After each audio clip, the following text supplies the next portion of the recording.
Well, Andrew, obviously you have looked into a lot of the nooks and crannies of local government, and I've got one more I'd like to expose a bit, and that's the comprehensive redevelopment plan that's been that the city, I guess it was a couple of years ago, they had to submit something to the Metropolitan Council. Yeah.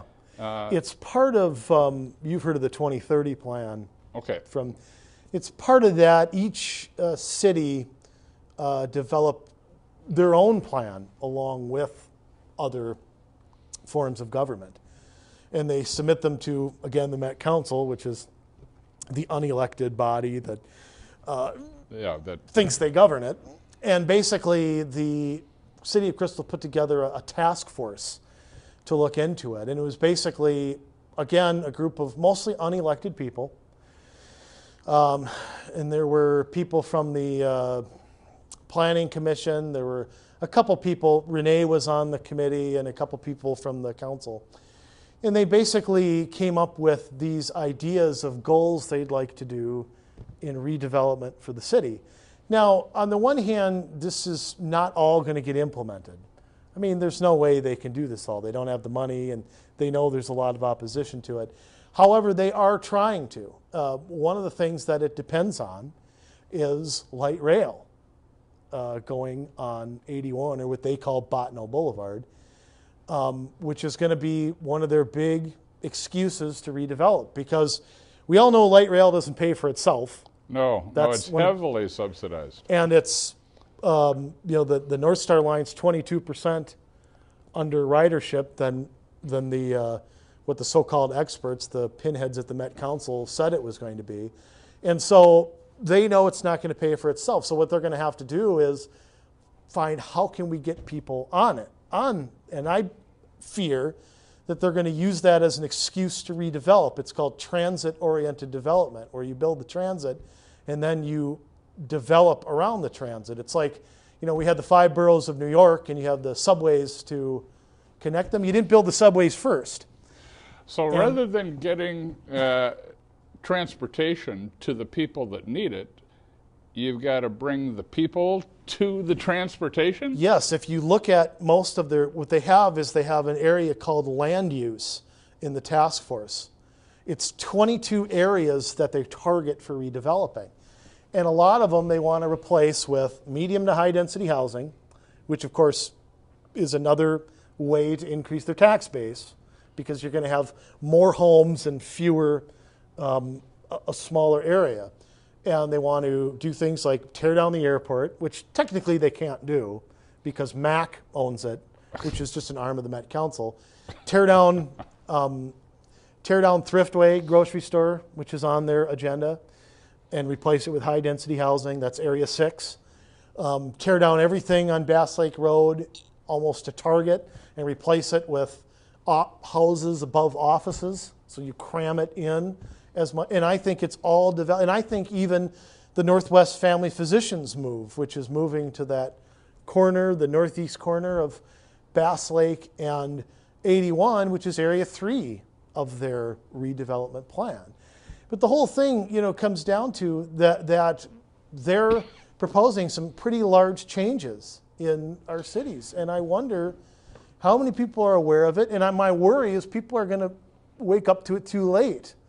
That what they'll say is, well, this has been in the plans for X amount of years, and you should have come. That's the condescending thing you'll hear whenever somebody comes and opposes it or has a strong opinion about it. Lord knows I know what that's like.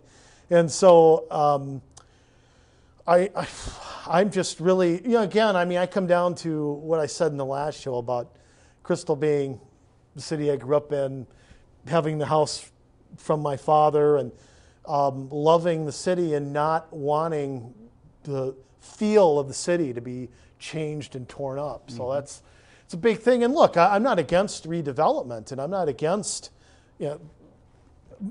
changing some buildings. And if a business wants to move and out in the free market, I'm not against that. But when you have this forced redevelopment and this overall effort to try to change how we travel and that kind of thing, I mean, I think it really needs to be as a top concern for everyone.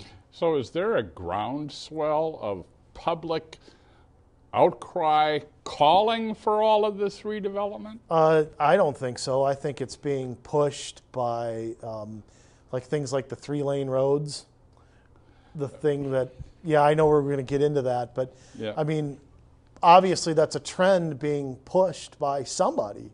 Well, as long as you bring it up, let's Yeah. let's talk about that for a minute. It was just last year, I believe, that a number of 4-lane roads were turned into 3-lane roads. Yeah. And for me, living in the area, and you living in Crystal, I can't help but see that that's complicated traffic more than eased traffic. Yeah, and I can't understand that decision, and I still don't get it to this day. I mean, we now have more lanes for walkers and bikers than we have for cars. And I don't know how in Minnesota that makes a modicum of sense. And I think, again, this is part of a trend.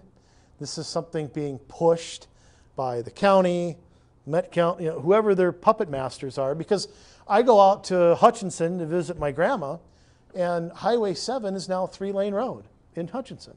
And there's the Lucy Lyon Regional Bike Trail runs right along there. So if you want to ride your bike, you can do it right there. Why do we need to have a bike lane on Highway 7? I go up to Grand Rapids to my lake cabin, and Highway 38, 3-lane road. So clearly somebody's pushing this. And what happened here in Crystal is that Hennepin County came in and they wanted to do it.